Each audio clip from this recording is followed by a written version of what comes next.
સૌથી પહેલા તો છઠ્ઠા ધોરણમાં જ્યારે આ ક્લાસ મારી પાસે આવ્યો ને ત્યારે બધાય બાળકો એમ કહેતા હતા, ટીચર આ ક્લાસ તો બહુ ડેન્જર છે, બહુ તોફાની છે, શું કરશું?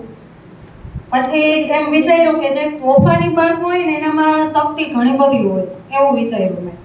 અને જ્યારે સૌ પ્રથમ જાનવીબા છે, એક બાળકોનું ઉદાહરણ 2-3 ના લઈ લો.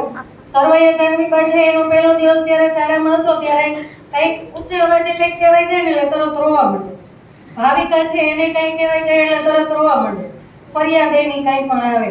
પણ હવે અત્યારે 8માં આવ્યા પછી 3 વર્ષમાં કેટલી તૈયાર થઈ જાનવીબાને બધાને ખબર જ છે. હવે આપણે કંઈ બોલવું હોય તો આપણને એમ કે ટીચર આપણું મોઢું બંધ કરી દઈએ એટલી તૈયાર થઈ ગઈ. તો આપણે એટલું એનું પોઝિટિવ માનીએ કે ગમે ત્યારે જીવનમાં આગળ જશે તો જાનવી તો ઠીક પણ બધા બાળકો છે 8મા ધોરણના ક્યાંય પાછા તો નહીં જ પડે એવો મને ખાસ વિશ્વાસ છે. બીજું કે ભણવામાં જે બાળકો નબળા હતા થોડા ઘણા, એક ઉદાહરણ લઈ ધનભાઈનું કે જ્યારે છઠ્ઠામાં મારી પાસે વાંચન લેખન ગણનમાં પહેલી વાર આવી ત્યારે કોથી મેં એને ચાલુ કર્યું હતું અને અત્યારે એ કડકડાટ વાંચતા અને લખતા શીખી ગઈ એની હાજરી એ 100% છે. તો એને કંઈક પોઝિટિવ એવો વિચાર આવ્યો હશે અથવા તો એને કંઈ એવું લાગ્યું હશે તો જ આટલું બધું શીખી શકી. હવે 8મા ધોરણના દરેક બાળકોને તો ઠીક 6 થી 8ના બધા બાળકોને સૌથી વધારે કડવી દવા પીવડાવી હોય તો દમયંતી ટીચર. મીઠું મીઠું તો બધું બોલે અને સૌથી વધારે મીઠું અને કડ્યું ખાવાથી ડાયાબિટીસ થાય. તો એ ડાયાબિટીસ માટેની કડવી દવા આપવા વાળું કોક તો જોઈએ ને.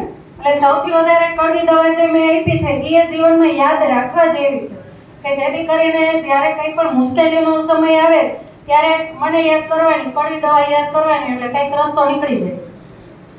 એટલે હસતા રમતા તમારા આ 6 થી 8ના 1 થી 8ના આટલા બધા વર્ષો છે એ સરસ મજાના તમે અહીંયા પસાર કર્યા.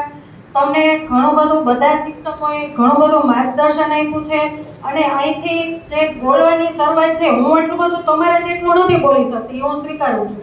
મારી દીકરી ભલે રાજ્ય કક્ષાએ કડકડાટ બોલતી હોય પણ મને એમ લાગ્યું કે હું મારી દીકરીની જેમ હવે આગળ વધી ગઈ, હવે મારે એની જરૂરિયાત નથી તો મારા બાળકોને હું તૈયાર કરું.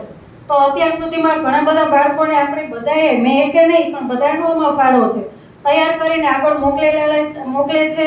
આપણે આ જીયાને રાજ્ય કક્ષા સુધી લઈ ગયા, હમણાં જ આપણી પૂરી અહીંથી ભણીને ગઈ તો એ માર્ગદર્શન લેવા આવે છે અને એનો 3જો ક્રમ આવ્યો રાજ્ય કક્ષાએ અને એને હમણાં 10,000નું ઇનામ પણ પ્રાપ્ત થયું.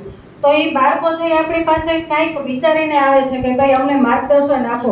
તો તમે પણ ગમે ત્યારે મુશ્કેલીનો સમય હોય, કાંઈ પણ પ્રશ્ન હોય, ગમે એવા 6 થી 8ની દીકરીઓ હોય એને ઘણા બધા અંગત ને અઘરા પ્રશ્નો હોય તો એ પણ આપણે સોલ્વ કરેલા છે. તો ગમે ત્યારે એવું લાગે કે તમે તમારા મમ્મીને ન કહી શકો એવા પ્રશ્નો છે આપણે અહીંયા લેડીઝ શિક્ષકો છે, હંસાબેન છે, હું છું, જૂના વધારે હોય એટલે તમને એમ થાય કે અમે એમને વધારે વાત કરીએ.